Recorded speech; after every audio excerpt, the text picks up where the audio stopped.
Right మరో breaking చూస్తున్నాం. AP మాజీ మంత్రి వైసీపీ సీనియర్ నేత జోగి రమేష్ ను అరెస్ట్ చేసింది సిట్. కల్తీ మద్యం కేసులో ఆయనకు నోటీసులు ఇచ్చి అరెస్ట్ చేశారు అధికారులు. జోగి రమేష్ సోదరుడు జోగి రాము, అనుచరుడు ఆరేపల్లి రామును కూడా అరెస్టు చేశారు. జోగి రమేష్ ను విజయవాడ ఈస్ట్ ఎక్సైజ్ కార్యాలయానికి తరలిస్తున్నారు. A1 జనార్దన్ రావు స్టేట్మెంట్ ఆధారంగా ఆయనను అదుపులోకి తీసుకున్నట్టు తెలుస్తోంది. జోగి రమేష్ అరెస్టుతో వైసీపీ నేతలు ఆందోళన చేస్తున్నారు.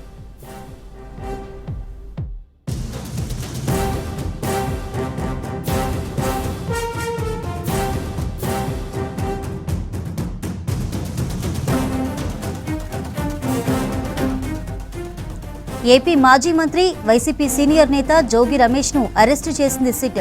కల్తీ మద్యం కేసులో ఆయనకు నోటీసులు ఇచ్చి అరెస్టు చేశారు అధికారులు. జోగి రమేష్ సోదరుడు జోగి రాము, అనుచరుడు ఆరేపల్లి రామును కూడా అరెస్ట్ చేశారు. జోగి రమేష్ ను విజయవాడ ఈస్ట్ ఎక్సైజ్ కార్యాలయానికి తరలిస్తున్నారు. A1 జనార్దన్ రావు స్టేట్మెంట్ ఆధారంగా ఆయనను అదుపులోకి తీసుకున్నట్టు తెలుస్తోంది. జోగి రమేష్ అరెస్టుతో వైసీపీ నేతలు ఆందోళన చేస్తున్నారు.